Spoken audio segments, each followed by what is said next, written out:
Kalau kita hendak jadi seorang hamba yang diridhai Allah, hamba yang dipanggil masuk surganya Allah, kalau kita hendak jadi orang itu, wajib kita tahu sebelum berbuat itu dari mana datangnya geritik hatiku ini.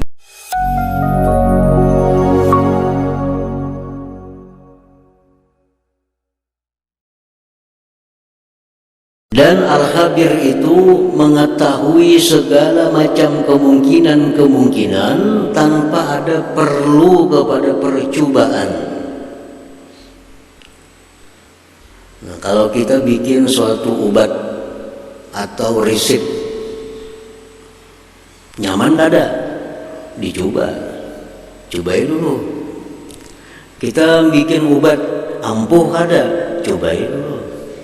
Nah, kalau Al-Khabir tanpa dicoba sudah tahu, oh ini obatnya berhasil, ini masakannya nyaman.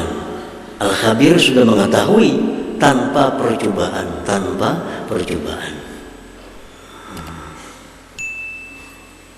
Para muhibbin rahimakumullah. Qala Allah Ta'ala fi kitabihil karim, Allah berfirman di dalam kitab suci Al-Quran, wattaqullah innallaha khabirum bima ta'malun. Takwalah kepada Allah,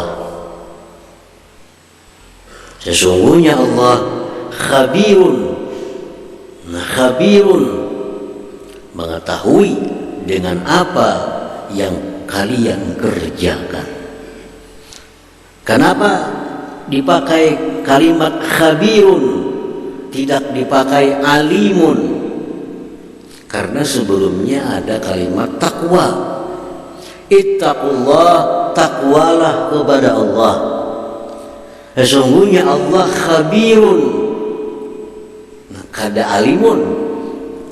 Kenapa sebabnya? Karena takwa itu, ujar Nabi, at-taqwa hahuna. Takwa itu di sini, di hati. Takwa itu di hati. Oleh karena takwa itu di hati tersembunyi, lalu Allah memakai kata-kata khabirun bima ta'malun, mengetahui dengan apa yang dikerjakan oleh hati kamu itu. Nah, para muhibbin rahimakumullah, takwa itu artinya, takwa itu ta'zimur Rabb. Itu arti takwa, mengagungkan Tuhan. Bila dalam hati kita ada mengagungkan Allah, berarti ada takwa dalam hati kita.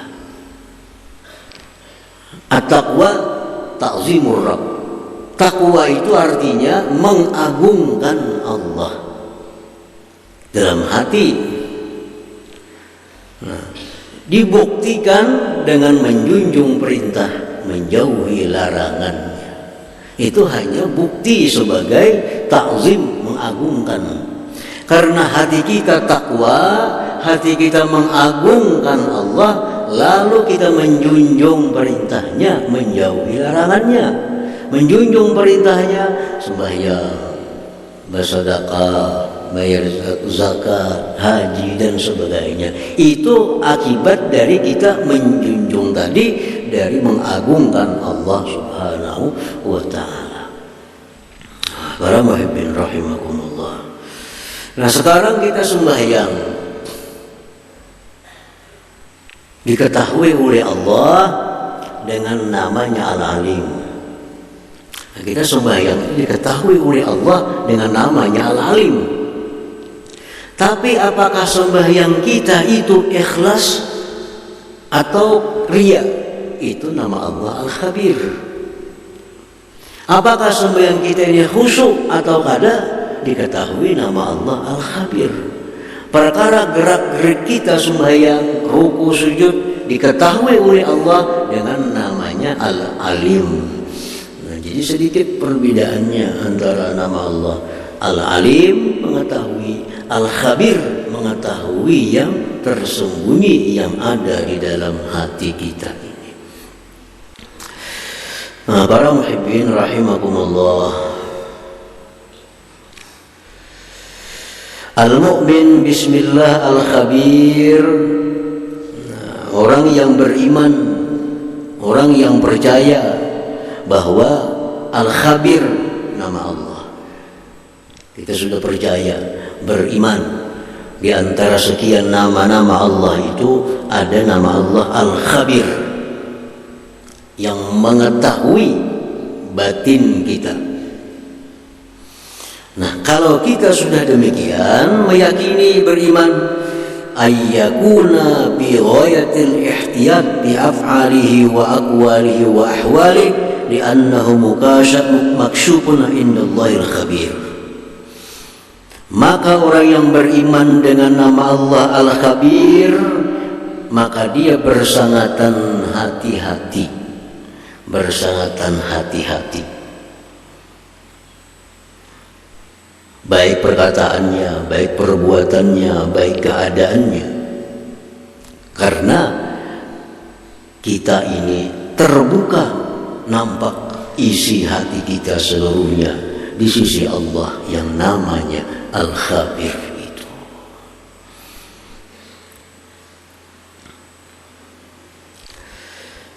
Kalau kita misalnya mengetahui orang yang kita hadapi ini tahu isi hati kita,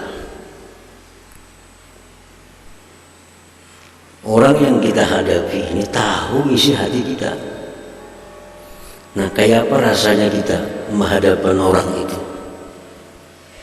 Apakah ada dalam hati kita niat jahat kepada orang lain? Apakah ada dalam hati kita ini iri dengki kepada orang lain? Karena kita berhadapan dengan orang yang tahu isi hati kita. Ada sebagian hamba Allah yang dipilih oleh Allah, diberi Allah keistimewaan mengetahui isi hati kita.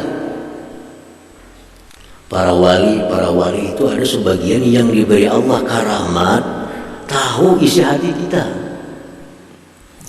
Nah, dan kita pun tahu ini orang tahu isi hati kita.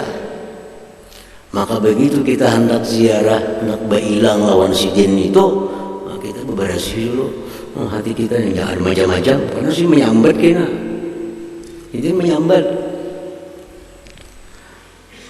Nah, hanyar yang kita hadapi ini manusia kekasih Allah yang diberi Allah keramat mengetahui isi hati kita. Tentu kita akan hati-hati berhadapan dengan orang tersebut. Nah, apalagi yang kita hadapi ini adalah Allah Al-Khabir yang mengetahui sekecil-kecilnya apa yang ada di dalam hati kita ini. Nah, jadi orang yang beriman kepada nama Allah Al-Khabir hendak melakukan ibadah ini harus yakin bujur ibadah yang kulakukan ini mesti ikhlas. Karena jelas sudah kalau ibadahku ini ada ikhlas, Al-Khabir ini tahu hatiku nih. Karena apa aku sembahyang ini? Karena apa aku menuntut ilmu ini? Karena apa aku membacaan ini? Al-Khabir tahu. Kalau hendak bersedekah, nah hati-hati nih. Ini Al-Khabir tahu isi hatiku ini. Apa tujuanku bersedekah ini? Apa yang kuharapkan dari sedekah ini? Al-Khabir ini mengetahui. Nah, jadi itu yang pertama. Orang yang sudah beriman bahwa Allah itu namanya Al-Khabir, yang mengetahui segala yang tersembunyi termasuk isi hatinya, maka dia akan berhati-hati dalam menjaga keadaannya, terutama keadaan hatinya. Nah, itu yang pertama. Wa ayyakuna khabiran bima yajri fi qalbihi minal khafaya allati yattasibu bihal abdu yattasibu bihal qalbu minal mahmudat wal mazmumat. Orang yang sudah beriman kepada nama Allah Al-Khabir, bahwa dia itu mengetahui apa-apa yang tersembunyi daripada dirinya, daripada hatinya sifat-sifat terpuji dan tercela. Ya. Jadi kita selaku orang yang beriman kepada nama Allah Al-Khabir, kita mesti tahu apa yang ada dalam hati kita, baik dari sifat terpuji maupun sifat tercela. Kita periksa diri kita. Adakah ikhlas dalam hatiku? Ada, alhamdulillah ikhlas. Adakah sabar dalam hatiku? Adakah ridha dalam hatiku? Itu sifat-sifat yang terpuji. Nah, kita mengetahui apa yang ada pada hati kita dari sifat tercela. Adakah dalam hatiku ini sombong? Adakah dalam hatiku ini hubbul madah, suka dipuji-puji orang? Adakah dalam hatiku ini berlebihan mencintai dunia? Nah, apabila ada itu, lalu kita mudah untuk mengobati penyakit-penyakit hati kita ini. Kalau kita kada tahu penyakit hati kita, kita kada akan bisa mengobati. Kita kada tahu penyakit hati kita.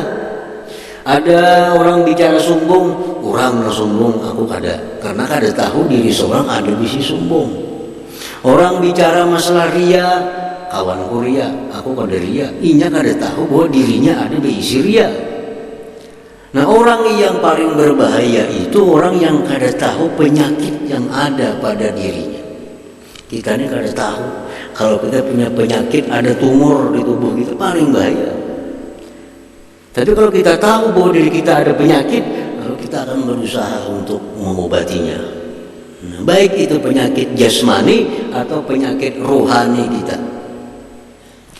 Nah, penyakit jasmani itu akan terasa.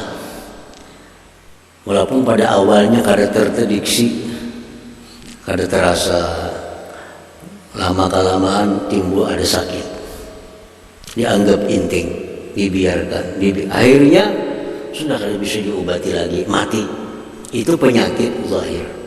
Nah, kalau penyakit hati macam sombong, angkuh, rasa paharatnya, rasa pembersihnya dirinya, rasa paling dekat dengan Allah, semua itu sifat yang tercela.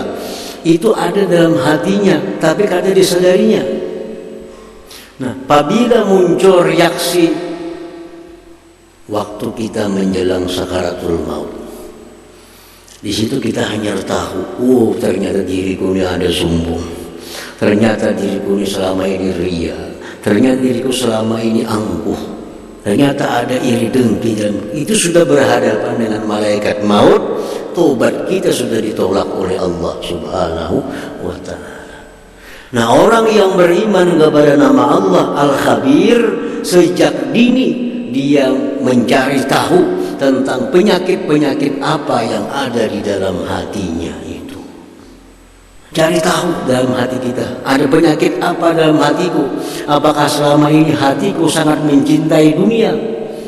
Nah, kalau itu ada, ini membahayakan.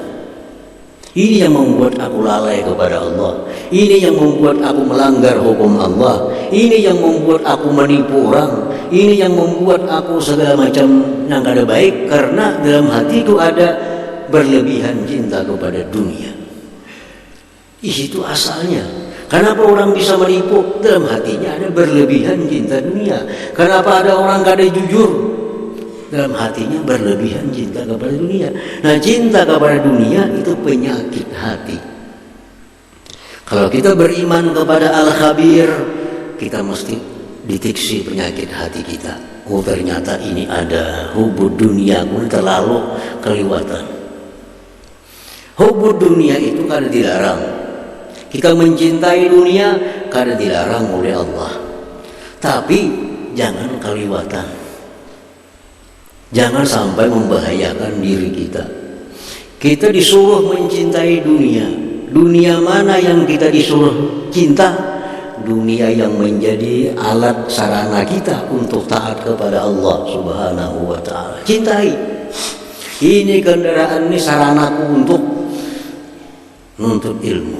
Aku cinta kepada kendaraan ini karena ini saranaku untuk menuntut ilmu. Kadang dilarang dalam agama. Aku cinta kepada ini duit. Kenapa?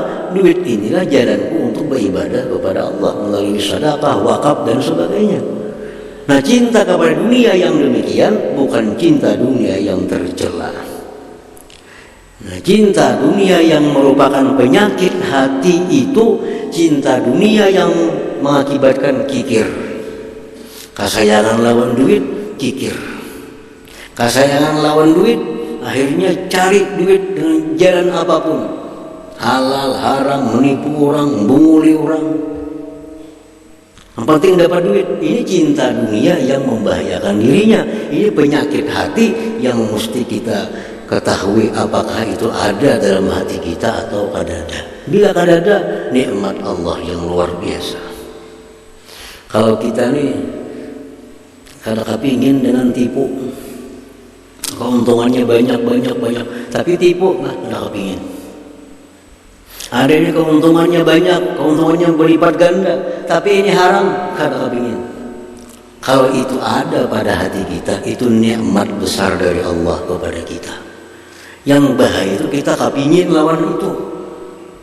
Ini keuntungannya 5 kali lipat, cuma nipu kepingin, berarti bahaya kita.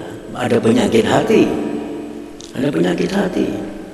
Ini minyak harganya sekitar 10.000. Mau ku campur nih untung 2 kali lipat nih. Mau kada kawan. Itu penyakit. Nah, itu nikmat. Tapi kalau ini minyak kalau aku campur untung 2 kali lipat, campur, penyakit hati. Nah, dengan beriman kepada nama Allah Al-Khabir, kita periksa diri kita, adakah ada penyakit hati seperti yang demikian itu. Nah, bila ada, nyaman kita mau obati, nyaman kita mau usaha supaya sifat yang tercela itu hilang daripada diri kita. Nah, para muhibbin rahimakumullah.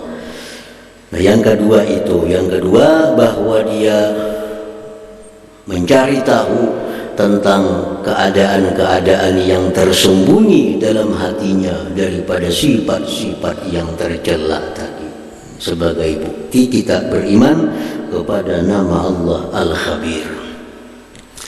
Nah, yang ketiga, orang yang beriman kepada Al-Khabir ayya'lama ma khatara biqalbih minal khawatir ahwa minallah aw minal malaikah aw minasyaitan aw minan nafsi. Orang yang beriman kepada nama Allah Al-Khabir, dia mesti mengetahui geritik hatinya. Apakah geritik hati ini dari Allah, dari malaikat, dari syaitan, dari nafsu?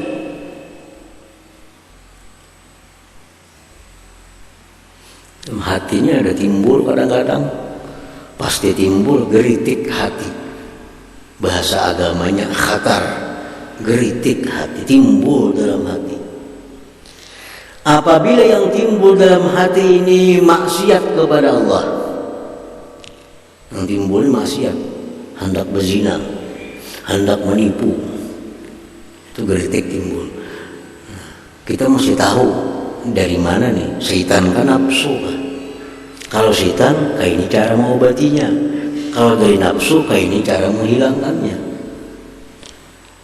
Nah, jadi bisikan-bisikan maksiat yang ada dalam hati kita, baik hendak melihat yang haram, baik hendak mendengar yang haram, baik hendak makan yang haram, maupun hendak memakai yang haram, dalam hati timbul ada geritik itu. Ini syaitan kan nafsu kan. Dari Tuhan kada mungkin, dari malaikat kada mungkin. Ini antara dua. Bila ada syaitan nafsu.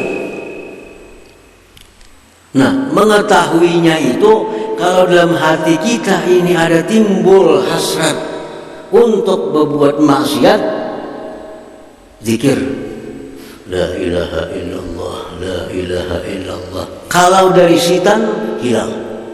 Karena setan akan lari kalau kita berzikir. Ini hendak memakai pakaian ini haram, pakaian ini hendak makan nih, maka makanan ini haram. Hendak berusaha ini, maka usaha ini maksiat. Ada kepingin. Dari mana nih setan? Kan nafsu kah?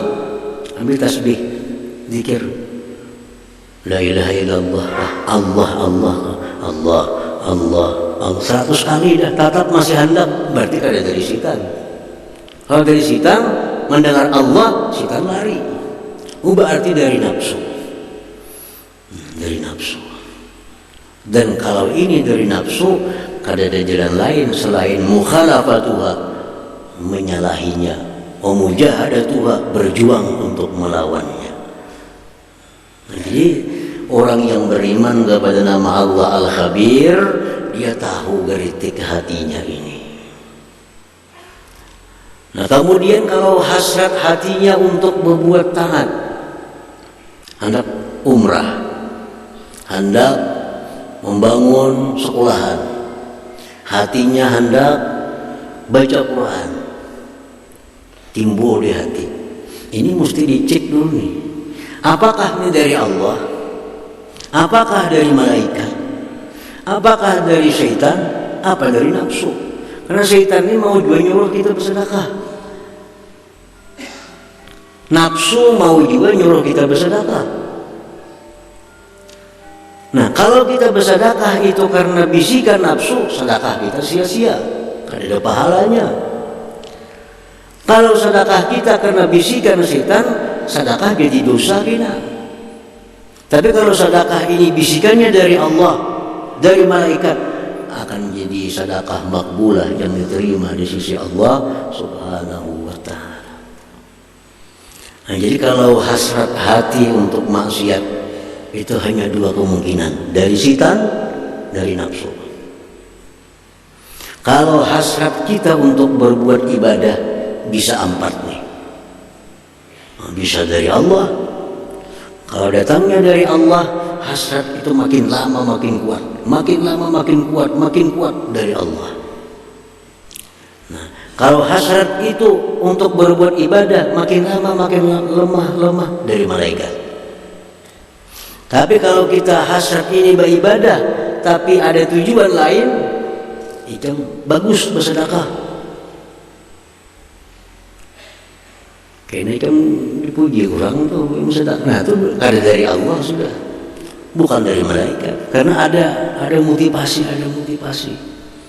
Bagus bersedekah, banyak bersedekah. Nah jangan langsung dituruti, lihat dulu. Nah, makanya dalam agama kita jangan terburu-buru. At-ta'anni minallah wal ajalah minasyaitan. Perlahan itu dari Allah. Segera terburu-buru setan. Hendak bersedekah, jangan langsung bersedekah. Ta'anni perlahan. Apa perlahan itu gunanya? Untuk mengetahui dari mana bisikan bersedekah. Makin lawas makin kuat. Makin lawas makin kuat dorongan bersedekah dari Allah berarti. Dorongan bersedekah ini makin lawas makin lemah dari malaikat. Nah, dorongan bersedekah tapi ada tujuan lain. Nah, tujuan lain ada sedekah ini supaya ini, sedekah ini supaya itu bukan dari Allah, bukan dari malaikat. Bersedekah karena jadi pahala. Kenapa? Karena ada tujuan lain selain daripada Allah Subhanahu wa ta'ala.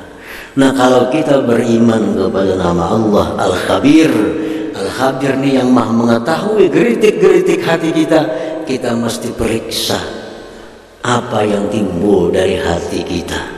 Apakah ini dari Allah? Aku nak mengaji dulu nak, baca Quran. Jangan langsung mengaji. Kenapa? Karena ibadah tuh banyak. Mengaji, baca selawat, zikir, ibadah juga. Hendak baca Quran, ini bisa dari Allah, bisa dari setan, bisa dari nafsu, bisa daripada malaikat. Kalau mau baca Quran ini kayaknya dari setan, ganti cari ibadah lain yang dari Allah. Nah, jadi itu khatar-khatar kita. Seorang yang ingin mendapatkan titel abdan mardiyah, orang yang hendak dapat titel hamba yang diridhai oleh Allah, dia wajib tahu dari mana khatar hatinya itu timbul sebelum dia melakukan sesuatu perbuatan. Kalau kita hendak jadi ya ayyatuhan nafsul mutmainnah irji'i ila rabbiki radiyatan mardiyah fadkhuli fi ibadi wadkhuli jannati. Kalau kita hendak jadi seorang hamba yang diridhai Allah, hamba yang dipanggil masuk surganya Allah, kalau kita hendak jadi orang itu, wajib kita tahu sebelum berbuat itu dari mana datangnya gelitik hatiku ini. Bila kita kada tahu, kada akan bisa jadi hamba yang diridhai Allah. Hendak ini bagus, ini gawi, kada mengetahui dari mana datangnya khatar hati.